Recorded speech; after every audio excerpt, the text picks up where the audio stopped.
know that smell? That particular smell of institutional bleach mixed with boiled vegetables and something else you could never quite name, but you recognize it the moment it hits you. I smelled it for the first time when I was 8 years old, walking through the door of a nursing home in Bessemer, Alabama, where they had taken my granddad. A man who had laid brick with his bare hands since he was 12 years old. A man who had survived things I won't even try to put words to this early in our time together. And there he was, sitting in a plastic chair by a window that faced a parking lot, staring at nothing. They had taken everything from him except his heartbeat. I'm 90 years old. I live alone in my own house. I cook my own food. I drive my own car. And I am going to tell you exactly how I got here and how I plan to stay here until God himself decides otherwise. My name is Cornelius James Beaumont. People who know me call me CJ. I was born in 1935 in Birmingham, Alabama, in a shotgun house on the south side where the steel mills ran day and night, and the sky above our neighborhood was never fully dark and never fully clean. My father worked at Tennessee Coal and Iron. My mother took in laundry. I grew up understanding, before I had the vocabulary to say it, that in this country, a black man's body was considered a resource before it was considered a life. Something to be used and, when it was used up, set aside. I spent 31 years as a union electrician. I wired buildings from Atlanta to Detroit. I marched in 1963. I stood 3 rows behind a man whose voice could rearrange the interior of your chest. I buried a wife. I buried a son. I raised a daughter who is now a pediatric surgeon in Houston and who calls me every single morning at 7 a.m. without fail. I have lived what some people would call a hard life. I call it mine. Before I go any further, I want to stop and say something directly to this channel and to every person watching this right now. I want to thank this channel for listening to me and for reaching my voice to people I will never meet. If what I'm saying means something to you, you can subscribe to this channel, which is free. Like the video and share your thoughts in the comment section. I read every single one of them. And if you have your own story, your own hard-earned knowledge that deserves to be heard, there's a link in the description where you can share it. Don't let your wisdom die with you. That would be the real tragedy. Now, back to my life's lesson. It was 2012. I was 77 years old. My wife Dorothy had been gone for 4 years. My son Marcus had been gone for 11. He was 43 when a blood clot took him, just like that, on a Tuesday afternoon in his driveway in Memphis. You never recover from burying your child. You learn to carry it, but you never recover. And after Dorothy went, the house got very quiet in a way I had not anticipated. I had been a man of action my entire life. I was always moving, always fixing something, always needed somewhere. And then suddenly, I was just an old man in a house full of photographs. I stopped cooking real meals. I was eating crackers and canned soup and calling it dinner. I stopped going to my Tuesday card game with the men from my old union hall. I told myself I was tired. The truth is, I was disappearing, quietly, voluntarily. I would sit in my armchair after it got dark and I would not turn the lights on. I would just sit there in the dark. And I want to be honest with you because I think honesty is the only thing worth offering at my age. There were nights sitting in that dark where I thought about my grandfather in that plastic chair in Bessemer. And I thought, maybe this is just how it ends. Maybe you do your fighting and your living and your loving, And then the last chapter is just this, just waiting, just fading, just letting the current take you wherever it takes you. And then one morning I woke up and I could not button my own shirt. My fingers were too stiff. And something happened inside me that I can only describe as a kind of cold fury. Not grief, not fear, fury. Because I recognized what was happening. The body was starting to lock up because I had stopped asking it to move. The mind was going gray because I had stopped feeding it anything worth chewing on. I was not dying. I was allowing myself to be put away. And I decided, right there at my kitchen table with my unbuttoned shirt, that I was not going to do that. That I had not survived everything I had survived to hand myself over to a plastic chair by a parking lot window. What I built after that morning is not a wellness routine. I want to be clear about that.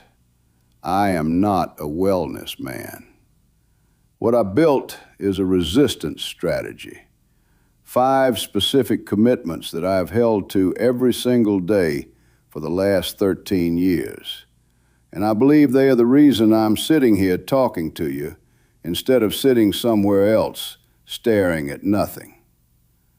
The first commitment is this: keep a physical contract with the world every single day, no matter what.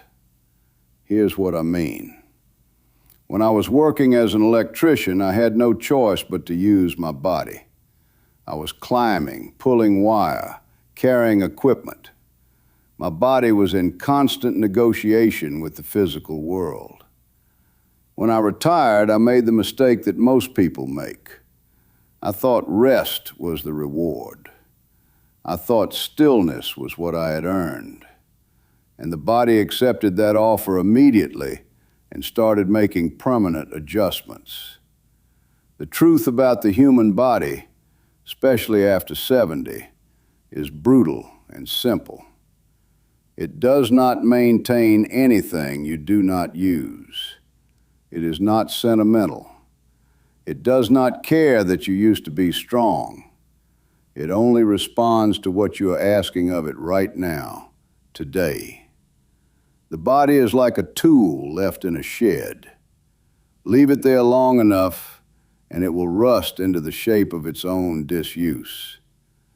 So my rule is not about exercise in the way most people think about exercise. My rule is about friction. Physical friction with the world. Every single day I do something that requires my body to negotiate with gravity and resistance. In summer, I tend my garden, and I mean real gardening, not standing with a hose. I am on my knees in the dirt. In winter, I have a set of resistance bands and a pull-up bar in my door frame that my grandson installed, and I use them. I walk 1 mile every morning before I eat breakfast, even in the rain, especially in the rain. People my age sometimes tell me they are too tired, and I understand that. But I want you to hear this carefully. There are 2 kinds of tired. There's the tired that comes from doing, which is honest and recoverable. And there's the tired that comes from not doing, which is a slow collapse disguised as rest. The second kind will put you in a facility. The first kind will keep you in your own house. Do not confuse them. The second commitment is this: every week, learn something that makes you feel slightly stupid. I grew up in a time when black children in Alabama were educated in underfunded schools with outdated textbooks and told implicitly and explicitly that the ceiling was low. The act of learning for me has always had political weight. It has always been an act of resistance. And I have carried that understanding with me. But there is something specific that I do now that I think is critical for anyone who wants to stay mentally independent into old age. I deliberately seek out things I do not understand, things that make me feel like a beginner, because the feeling of not knowing something, that uncomfortable friction of encountering a new idea, is what keeps the mind from calcifying. I am currently learning to read music at 90 years old. I have listened to jazz my entire life. I have loved it, but I never learned to read the notation. So now 3 times a week I sit at the upright piano that has been in my living room since 1989, and I work through an instruction book designed for children. I am terrible at it. That is the point. I also have an agreement with my daughter. Every Sunday when she calls, she tells me about one case she worked on that week. Not the personal details, but the medical thinking, the diagnostic reasoning. She talks, I ask questions, I write down words I don't know, and I look them up. My brain is being asked to stretch in a direction it has never gone before, and it responds. I can feel it respond. The mind, like the body, does not maintain what you do not use. But more than that, the mind actively deteriorates when it is only given familiar things. Comfort is the enemy of cognition. If everything in your daily life is already known and already understood, your brain has no reason to build new architecture. And an aging brain without new architecture is a brain that is quietly preparing for its own shutdown. Find the thing that makes you feel like a beginner. Stay there. Stay uncomfortable. That discomfort is not a sign that you are too old.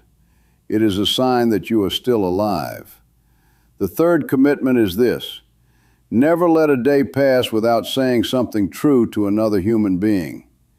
After Dorothy died, I understood, in a way I had not before, how isolation works. It does not announce itself. It does not feel like loneliness at first. It feels like preference. You tell yourself you're an introvert. You tell yourself you like the quiet. You tell yourself you have earned the right to be left alone. And all of that may be true. But there is a particular kind of silence that is not peace.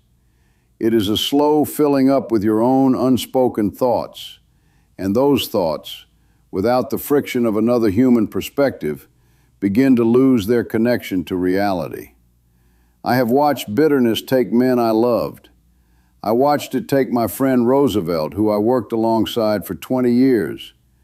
After his wife died, after his kids moved away, after he retired, he just hardened.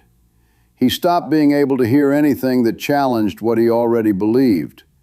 The world became, in his telling, entirely made up of people who had done him wrong or who didn't understand him.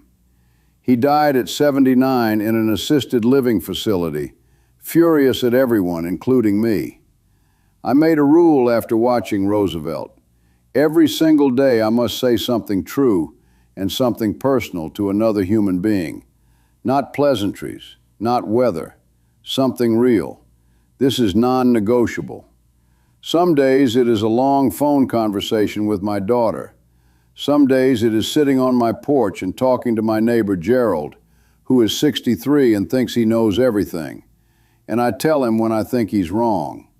Some days it is a letter. I still write letters by hand. I write to 3 people who are still living, who were part of my life decades ago. I tell them true things, things I remember, things I am grateful for, things I regret. The reason this matters practically, not just emotionally, is this. When you stop being accountable to other people, you stop being accountable to reality. Your sense of yourself becomes untethered, and an untethered sense of self is very difficult to distinguish from the outside, from cognitive decline. I believe some of what gets diagnosed as decline in old people is actually just profound isolation. The mind was not broken. It was just talking to no one but itself for too long. The fourth commitment is the one nobody wants to hear, but I will not soften it because softening it would be a betrayal of everything I've just told you. You must actively prepare for your own diminishment, not in a morbid way, in a practical, clear-eyed, dignified way. I have a document in my desk drawer. I wrote it myself. It is 12 pages long. It describes in specific terms what I want and do not want if my health declines. It describes my financial situation, the location of every important document, my wishes for my house, my furniture, my tools, my piano. It describes the 3 conditions under which I would be willing to accept help moving into a different living situation, and the 3 conditions under which I would not. It describes what a good death looks like to me. My daughter has a copy, my attorney has a copy, my neighbor Gerald, God help him, has a copy. I wrote that document not because I am morbid. I wrote it because the alternative is to leave all of those decisions to other people at the moment when you are least equipped to fight for yourself. I have watched what happens when there is no document. I watched it happen to my grandfather.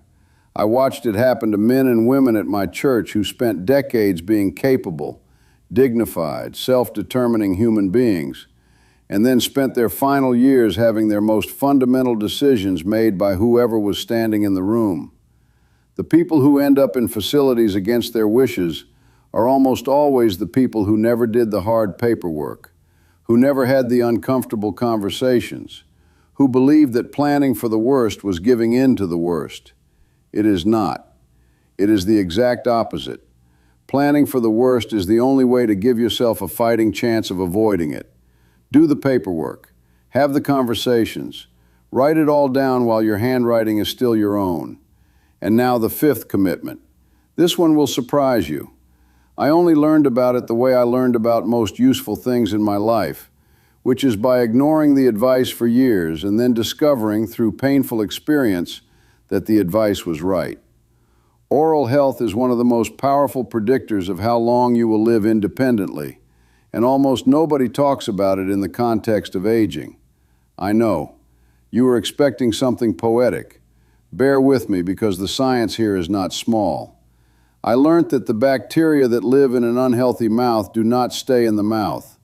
The same bacterial inflammation that causes gum disease travels through the bloodstream and directly impacts the heart, the brain, and the joints. There are now decades of research linking periodontal disease to heart disease, to stroke, to the kind of systemic inflammation that accelerates cognitive decline.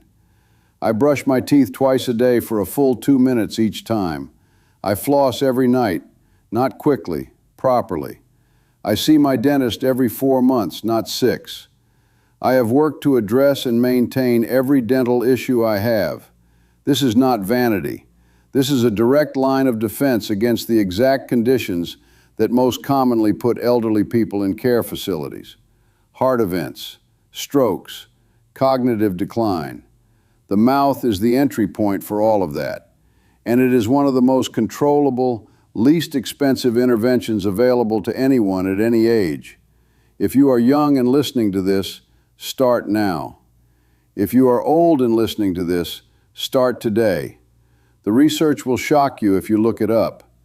I genuinely believe that fixing my dental health in my 50s added years to my independent life. Now, let me bring this home. I am 90 years old. This morning I made myself a real breakfast. Eggs, greens, a piece of whole wheat toast. I ate it at my kitchen table, which has been my kitchen table for 43 years. I looked out my window at a yard I planted with my own hands. I have a piano I'm learning to play badly and beautifully. I have a garden, a card game on Tuesday, and a phone call from my daughter at 7 tomorrow morning. Nobody put me here. I built this, deliberately, over decades. And here's what I need you to understand. The nursing home does not begin when you are old. It begins 30 years earlier in the small daily surrenders that nobody warned you about. It begins the morning you decide the walk is not worth it. It begins the year you stop learning anything new because you tell yourself you are too busy. It begins the decade you let your friendships thin out because maintenance feels like effort. It begins the afternoon you put off the paperwork because thinking about decline feels like inviting it. By the time most people realize they are drifting toward dependency, the current is already very strong. My grandfather was a great man. He laid brick for 60 years. He survived things that should have broken him 10 times over. And in the end, he sat in a plastic chair by a parking lot window because nobody, including himself, had understood that the last chapter requires the same fight as every chapter before it. He thought endurance was enough. Endurance is not enough. You have to build, actively and deliberately, the conditions that make independence possible. And you have to start building them long before you need them. The 5 things I told you today are not old people things. They are life architecture. The physical activity, the continuous learning, the daily honesty with other human beings, the hard paperwork, and yes, the dental floss. These are the building blocks. And the time to lay the foundation is not when the walls are already cracking. I am fighting for my final chapter every single morning. But the reason I'm able to fight is because I spent decades building something worth defending. You are building right now, whether you know it or not. The question is whether you are building something that will hold. Start today. Your 90-year-old self is depending on you.